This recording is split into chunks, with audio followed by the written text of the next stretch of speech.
Hey, it's DIY Gemini, and welcome to episode 3 of Sewing My Summer Pinterest Wardrobe. Today we are recreating the very trendy vest that I've been seeing all over my Pinterest board, all over my summer. So at first I was really hesitant to do this trend because it really scarred me and brought me back to when we did business casual at the club in the early 2000s.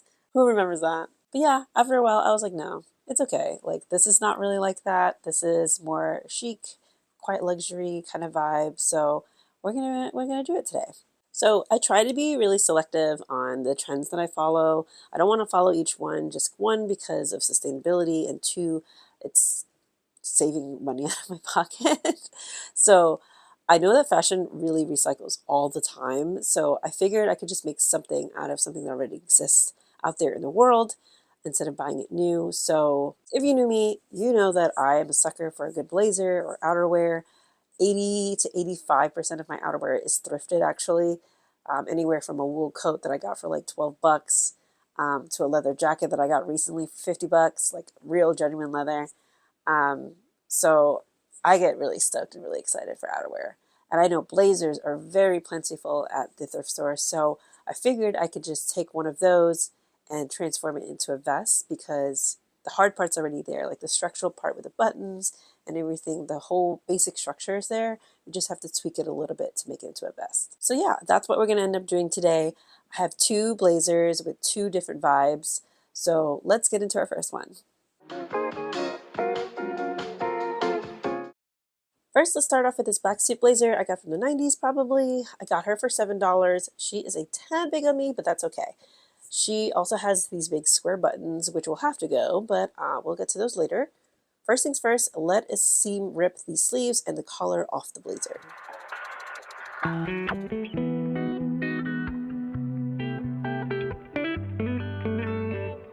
I noted a little bit earlier that the blazer is a little bit too big for me, but I want to bring in the sides a bit too, but I do have to be careful not to sew in these faux pockets, or else it's going to look really weird.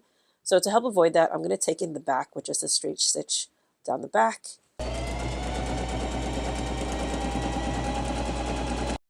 I see I want to bring in the armholes as well, because the shoulders are a little bit broad currently. I'm going to use a t-shirt to help guide my curve for the new armhole.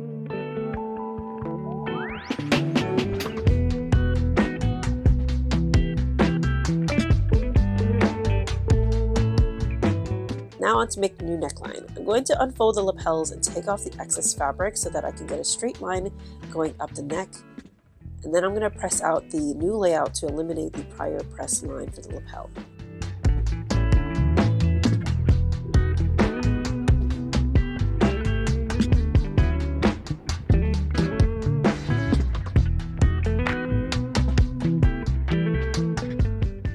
I also decided to round out the neck hole a little bit. Then I'm going to top stitch all the way around the neck hole as well as down the middle portion, and roll the armhole seams twice to finish off the armholes.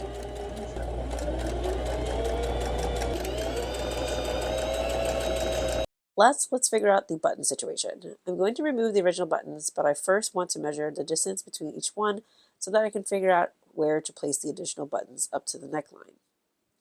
I'm going to use these 1-inch buttons from this assortment of tortoiseshell buttons on Amazon. I will link these down below if you need them.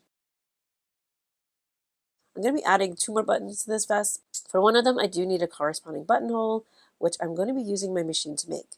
I have a 4-step basic buttonhole foot, which came with my machine. I'll set my machine up at 1 and then set this buttonhole settings with my longest width. Align the little notch parallel to the long line of the buttonhole, and then we're going to sew a couple of times here. Then we'll move the dial to step 2 and we'll sew until we reach the other end of the buttonhole. We'll then continue through all the steps of 3 and 4 until we have a completed buttonhole.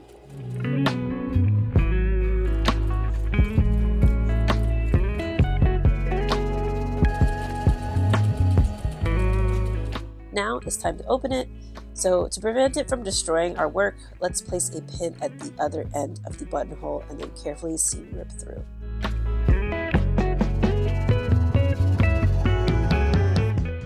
For the last button at the neckline, we're going to do some trickery here. It is way too close at the edge to do a buttonhole here, so we're going to create a faux button. To do so, we're going to have a snap button on the inside to keep the neckline closed, but then I'm going to sew a button on the buttonhole side to create the illusion that there is an actual like button like the rest of the line here. Oh, she's perfect. Let's see her on vacation.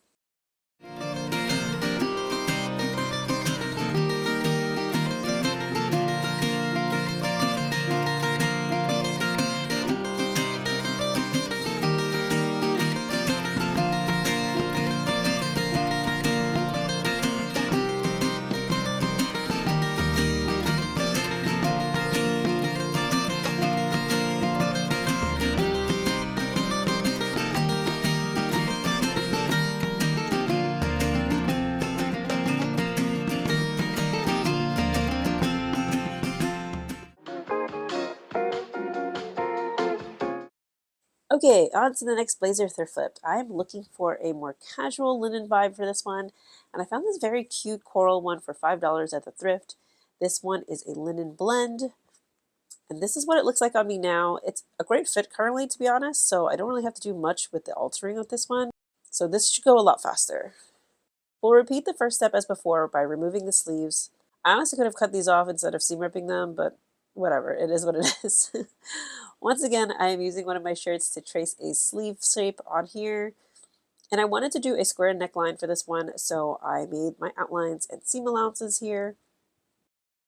You can choose to double roll to finish the seams off, but I'm going to attempt to do a facing. Using the scrap sleeve, I traced the shape of the neck hole and then sewed the right sides together. I forgot to film this part, but I did press the facing onto the inside of the garment, then understitched it so the facing would not come up when wearing. For the armholes, I'll finish it off with bias tape using the leftover sleeve. I first measure the circumference of the armhole, then we're going to cut 1 1/2 inch wide strips from the sleeve. I didn't have enough to make one continuous strip, so I'm going to have to join two pieces. To do so, I'll have mitered edges like this, and then we're going to sew it with a straight stitch. Now when it's unfolded, you get a long strip like this. Next, we'll make it into a bias tape. I don't have a bias tape maker thing, but I do have cardboard. So I folded the edges towards the center, and that will help shape our bias tape as I press through. Then sew one edge right sides together all the way around. Then we'll fold the tape over towards the inside of the garment to close the raw edge of the armhole. And sew that.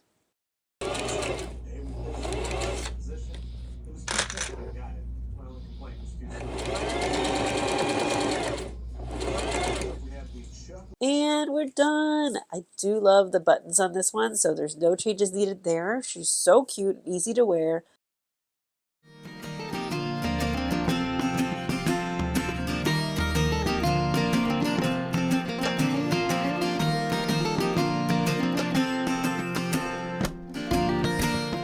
I will say I wore this on our last day of travel and we were coming home this day, so I didn't have a lot of footage of me in it because I was definitely more camera shy at the airport because there's so many more people in a condensed area.